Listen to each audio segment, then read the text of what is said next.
El tema que vamos a tratar en estos 20 minutos es un tema realmente de mucha importancia, muy polémico, sobre lo que fue o es todavía la epidemia y pandemia de la virus de la influencia H1N1. Realmente esto es una entidad, ustedes saben que la influenza estacional es una enfermedad infecciosa que afecta mucha parte de la población, sobre todo en los países donde hay estaciones, y genera mucha morbimortalidad desde el punto de vista perinatal, genera morbilidad materna, genera mortalidad materna y genera algunos trastornos desde el punto de vista perinatal. Y con la aparición de esta pandemia en el año de 2009, pues se empezó mucho a estudiar lo que van a ser los efectos de la influenza en el desarrollo normal del embarazo y en la parte del desarrollo desde el punto de vista perinatal del feto cuya madre ha sido afectada por esta entidad. Lo que vamos a relacionar en esta conferencia, vamos a hablar sobre generalidades, la epidemiología, la transmisión, la presentación clínica de la entidad, cuáles son los factores de riesgo asociados de la influenza H1 y N1 con el embarazo, el tratamiento, la profilaxis y la vacunación. En términos generales, pues todos sabemos que la influenza es una enfermedad respiratoria febril aguda, que clínicamente se caracteriza por todos los síntomas propios de una enfermedad viral, pues hay mialgia, debilidad general, hay laringotraqueitis, bronquitis, neumonía y se puede asociar con episodios de sobreinfección en todo el árbol respiratorio superior e inferior. Puede generar epidemias y pandemias. Epidemias, entendiendo el término epidemias, es la generalización de una infección, un proceso infeccioso dentro de un país que no desborda los límites del país o una región específica. Y la pandemia ya son entidades de tipo infeccioso que ya desbordan no solamente un país, sino que involucran otros países, continentes o varios continentes. Y genera básicamente morbilidad y mortalidad materna. En cuanto a las pandemias por influenza, son básicamente tres conocidas desde el punto de vista histórico. Hubo una pandemia en el año 1918 que involucró los países europeos, especialmente España. Otra pandemia en el año de 1957 y 58 que comprometió Asia Central, principalmente India. Y en el año 1968-69 en el lejano oriente se describió otra pandemia por virus de la influenza en el lejano oriente, principalmente en Hong Kong. Los virus asociados a este tipo de pandemias fueron en la de 1918 el H1N1, en la de 1958 H2N2 y la de Asia fue H3N3. Los orígenes pues en España no fueron conocidos, en Asia fue China en los dos episodios. La mortalidad fue muy alta, en realidad la influenza es una enfermedad que genera mucha mortalidad. Los grupos afectados fueron variables y la mortalidad materna en el año 1918 más o menos se calculó en un 27%, en la de 1957 hasta un 50% y en la de Hong Kong en realidad no se tienen datos sobre la mortalidad de tipo materno. ¿Qué generalidades podemos asumir sobre la influenza H1N1? Es uno de los males más dramáticos y temidos por la humanidad. Y es tan letal como la cólera, pero tiene mucho más problemas desde el punto de vista de letalidad porque la cólera habitualmente afecta cierto tipo de población, sobre todo población muy deprimida. Mientras tanto, la influenza afecta a toda la población en general, desde los estratos más altos hasta los estratos más bajos, en realidad afectando toda la población y generando morbimortalidad en todo tipo. Realmente este fue el origen de la influenza H1N1. Ustedes saben que el término de influenza porcina apareció inicialmente que era transmitida por los cerdos. En realidad el brote del 2009 es un brote mixto donde fueron involucrados antígenos, no solamente de origen porcino, sino aviar y otro tipo de condiciones. ¿Cuáles son las características del virus de H1N1? Es un ortomixovirus que tiene una cápsida y una envoltura dadas por RNA y glucoproteínas. Tienen serotipos específicos, el A, el B, el C, donde el A es el que genera más epidemias que son mucho más frecuentes y severas. El B es de severidad moderada y el de C en realidad tiene poca importancia desde el punto de vista clínico. Y el H1N1 depende básicamente de la concentración de hemaglutinina que tiene, que le da la adhesión del virus a la célula huésped, y las neuraminidasa, que le da la movilidad del virus. Y dependiendo de la concentración de estos glucoproteínas, determinan la identidad de la cepa y se pueden identificar claramente las cepas. Este es el virus de la influenza, es un virus que tiene una cápsula y tiene pues su contenido de origen viral.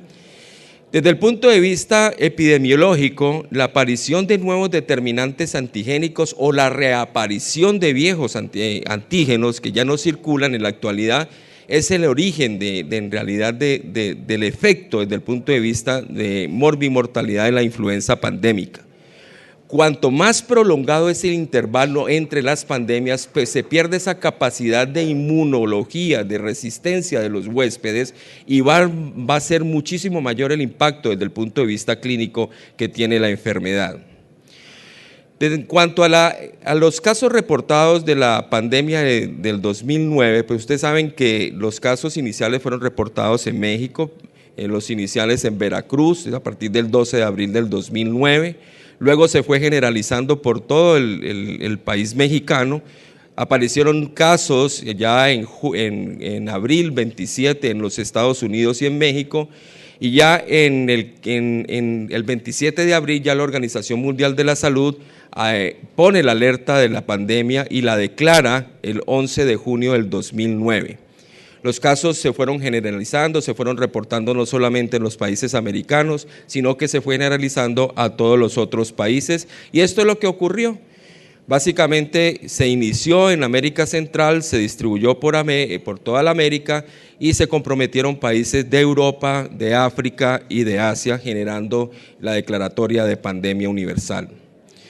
En un estudio realizado entre mayo del 2009 y abril del 2010, se lograron tener 27 casos de mujeres embarazadas con sospecha de H1N1, de los cuales se confirmaron 13 casos. Los 13 casos fueron confirmados por PCR, y de estos 13, 10 además salieron con cultivos virales positivos. La incidencia más o menos es de 1.6 por 1000 embarazadas. Hubo una muerte materna por neumonía atípica. La tasa de mortalidad materna es de un 7.6%. Aparecieron 3 casos de preeclampsia que en realidad se interroga si hay una similitud, hay una correlación entre la pandemia, la infección viral y la presencia de preeclampsia.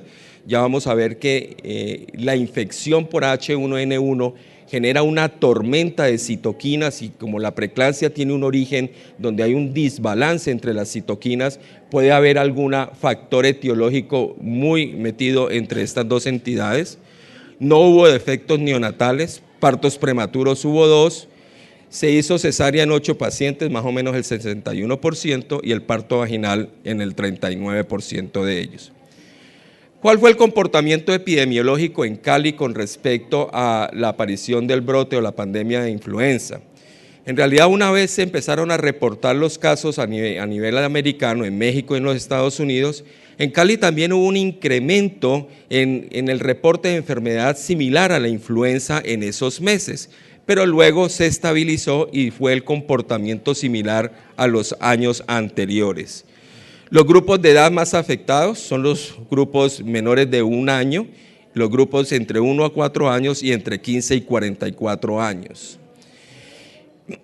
En cuanto a la distribución de los casos de infección respiratoria aguda en el primer periodo epidemiológico del 2010, miren cómo entre los 15 y 44 años se presentaron el mayor número de casos reportados, y en realidad aquí es donde están nuestras pacientes embarazadas en este grupo de edad. Y en sexo, el 60% ocurrieron en sexos femeninos. En cuanto a la patogenia y la inmunidad del virus de la influenza H1N1 y embarazo, pues la transmisión de la influenza es por contacto directo entre un individuo infectado, es decir, un individuo fuente, y una persona susceptible. El individuo infectado al toser expulsa gotas gruesas, ya al toser o al estornudar, que pueden alcanzar una distancia entre 1.5 a 2 metros y son capaces de infectar al medio ambiente que lo rodea. El contacto directo con otras fuentes como objetos, superficies contaminados, también es un factor contaminante de esta entidad. Las secreciones corporales como la orina, la secreción ocular, la vaginal y la gastrointestinal también son fuentes de contacto, y ya vamos a ver más adelante que incluso el parto en pacientes con enfermedad activa de la influenza puede incrementar el riesgo de influenza en el recién nacido. El periodo de incubación es muy corto, es de 1 a 5 días, en promedio es de 2 a 3, y la eliminación viral va desde el día anterior del inicio de la fiebre hasta 5 a 7 días del periodo febril que presenta este tipo de pacientes. Cuando un individuo se enfrenta a este tipo de entidad, pues va a generar una inmunidad humoral dada principalmente por IgA, IgG, IgM, y una inmunidad celular dada por los linfocitos T. Y la severidad de la infección sobre su huésped va a estar dependiendo del estado inmune de la paciente, de los otros estados coexistentes, si la paciente tiene una enfermedad pulmonar crónica, si tiene una enfermedad de tipo cardiovascular, si tiene una enfermedad, otro tipo de enfermedades coexistentes o enfermedades cardíacas o pulmonares coexistentes. ¿Cuáles son los pacientes de alto riesgo a desarrollar complicaciones con este tipo de infecciones? Pues es muy variada, va desde problemas de la edad, asociados con la edad, la presencia de enfermedad pulmonar crónica, enfermedades cardiovasculares, hepáticas, hematológicas, neurológicas, metabólicas, el estado de inmunosupresión que incluso en la mujer embarazada está dado, la mujer embarazada per sí, y los residentes en instituciones como ancianatos, albergues, centros de cuidado de enfermedades crónicas, y nosotros como agentes de salud, personal de salud, somos en población de alto riesgo a desarrollar complicaciones. En la mujer embarazada existen una serie de cambios fisiológicos pulmonares que incrementan el riesgo de infección en estas pacientes. ¿Cuáles son los factores propios de la mujer embarazada que incrementan la morbilidad en la infección por H1N1? Pues existen factores hormonales, los estrógenos y la progesterona. Ustedes saben que los estrógenos generan una hipervascularización y algo de edema a nivel del tejido respiratorio superior de la mujer embarazada. Hay congestión de la mucosa respiratoria propia de la mujer embarazada. Hay un incremento de la frecuencia respiratoria, reducción del volumen ventilatorio, no solamente por los cambios fisiológicos que genera el embarazo en la paciente embarazada, sino el efecto mecánico de ese útero que va creciendo y disminuye la capacidad de descenso del diafragma y la capacidad pulmonar residual.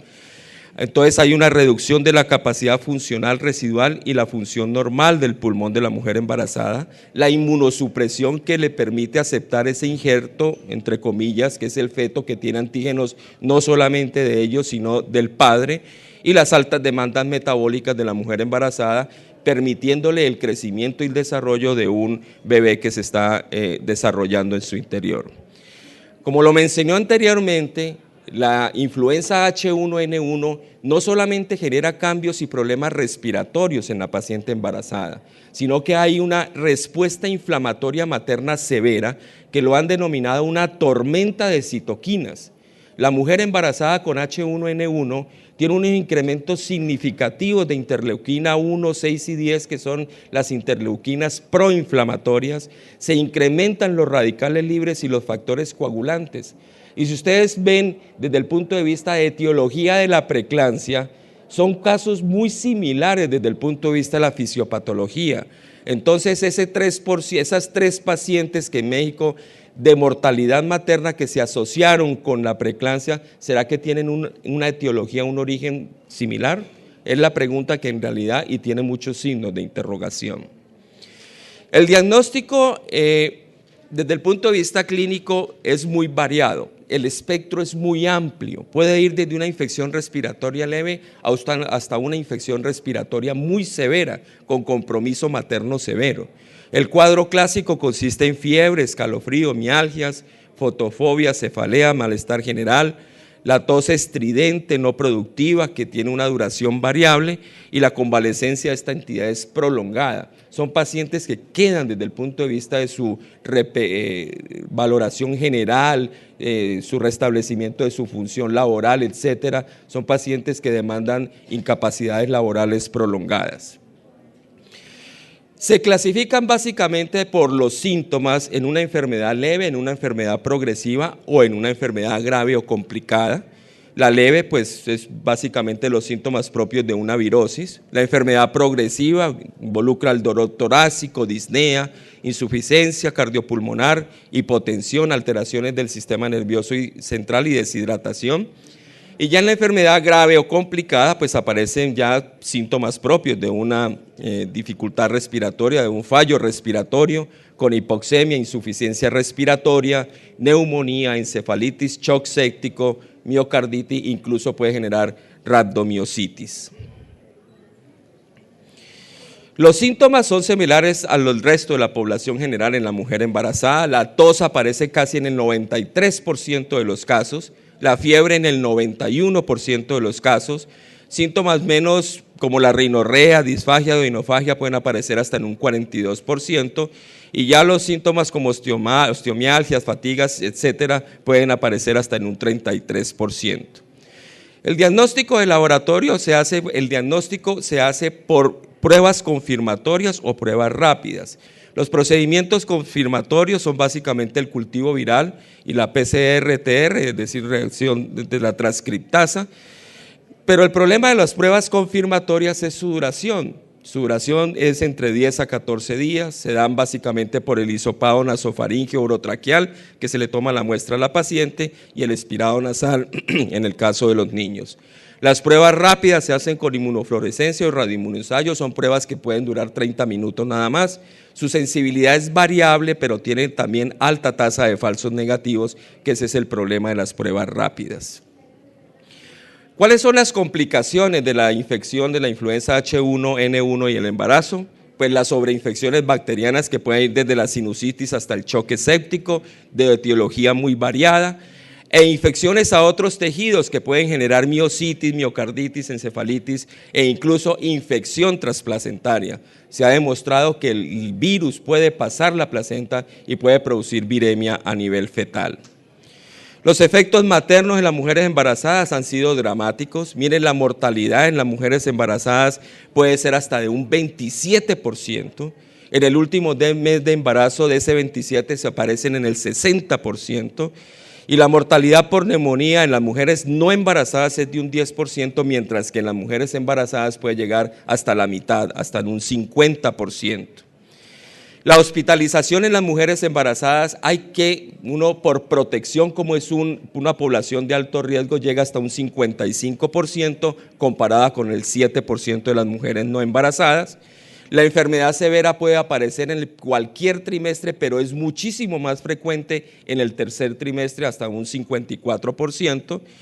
Y la enfermedad severa puede terminar en un resultado perinatal adverso, tales como aborto, parto pretérmino y muerte fetal, mientras que la enfermedad leve a moderada, el resultado perinatal adverso aparece solamente en el 12.5%.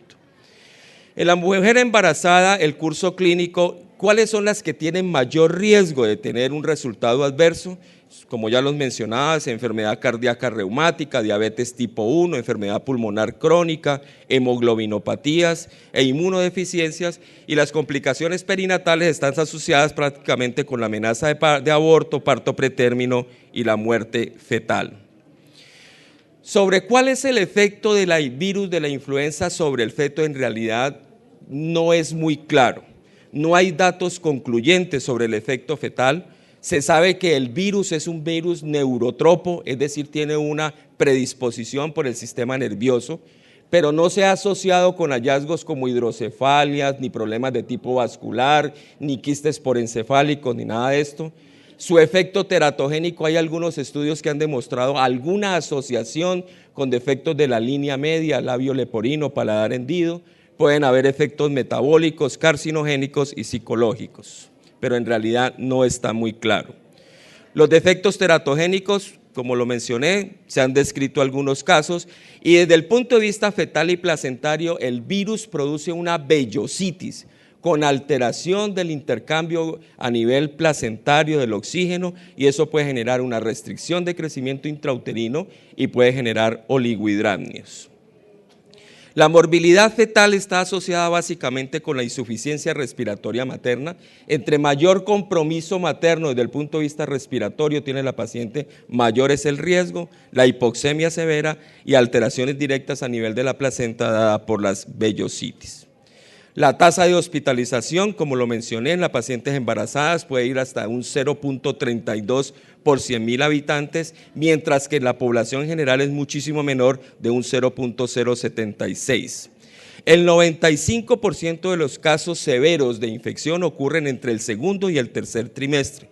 Y la mortalidad materna está determinada básicamente por estas entidades que pueden ir desde el tromboembolismo pulmonar, la neumonitis, la coagulación intravascular diseminada y la encefalitis.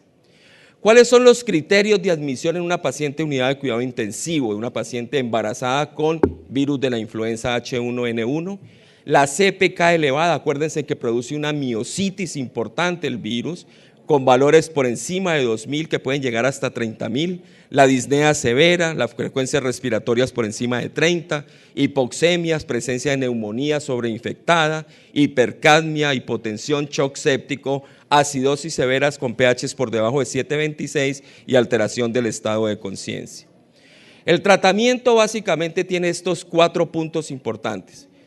Primero, un diagnóstico precoz y oportuno. El tratamiento debe ser lo más oportuno y precoz. La quimioprofilaxis para las personas que han estado en contacto con un caso confirmado y la inmunización y la vacunación.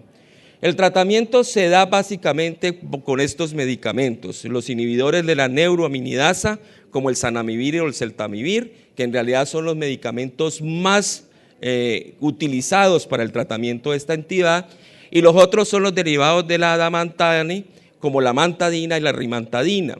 Estos segundos, los de la amantadina, habitualmente hay protocolos que combinan el manejo de oseltamivir con amantadina, hay algunas escuelas que lo proponen, pero definitivamente la amantadina tiene un poco más de resistencia comparado con el oseltamivir. Son medicamentos clase C y el embarazo no debe ser considerado como una contraindicación para el uso de estos fármacos.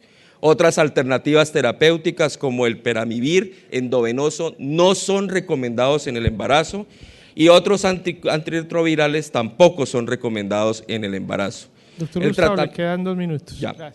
El tratamiento se hace con el oseltamivir 75 miligramos 2 veces al día por 5 días, la quimioprofilaxis una tableta de 75 miligramos por 10 días y el zanamivir que viene inhalado son 2 inhalaciones de 5 miligramos 2 veces al día como tratamiento o 2 inhalaciones una vez al día durante 10 días.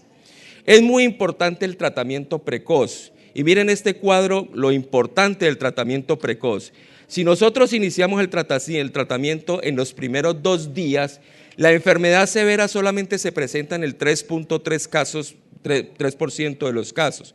Pero si nosotros iniciamos el tratamiento en forma tardía, mire la enfermedad severa cómo puede aparecer hasta en un 44%. El tratamiento se debe también instaurar a pacientes hospitalizados, pacientes con riesgo elevado de presentar complicaciones y criterio clínico según los contactos epidemiológicos de cada paciente. La quimioprofilaxis se debe hacer a los pacientes que han tenido contacto directo con pacientes que se les ha comprobado la infección. Las medidas generales son muy importantes, los antibióticos según necesidad, los antipiréticos. El lavado frecuente de manos es de vital importancia para evitar la propagación, cubrirse la boca al toser o a estornudar, el uso adecuado de respiradores o mascarillas, la incapacidad laboral y la disminución de contactos sociales innecesarios. La vía del parto depende básicamente de las condiciones obstétricas, básicamente maternas y fetales, aunque hay algunos estudios que han demostrado que la contaminación con secreciones vaginales puede incrementar el riesgo que tienen estos recién nacidos de adquirir la infección. Las vacunas, pues la vacuna se ha popularizado. En nuestro medio ustedes saben que el año anterior la vacunación fue gratuita para las mujeres embarazadas. El número de vacunas, en realidad yo traté de meterme al Ministerio de Protección Social, no hay datos sobre la vacunación que se hizo en las mujeres embarazadas. La que más se usa es la Pandemrix, que es una monovalente intramuscular, ya son virus vivos inactivos. El Ministerio de Protección Social lo recomienda utilizar para todas las mujeres embarazadas. Hay algunos protocolos que restringen la aplicación en el primer trimestre, pero el Ministerio de Protección Social recomienda la aplicación de la vacunación en todas las mujeres embarazadas, independiente del trimestre en que se encuentran. Y esto es lo que le querías comentar de la infección por H1N1. En realidad es una infección que desde el punto de vista de mortalidad materna y perinatal puede afectar en forma importante a nuestras mujeres, y tenemos que seguir las guías y las recomendaciones del Ministerio de Protección Social para evitar que esta enfermedad se generalice más en nuestro medio. Muchísimas gracias.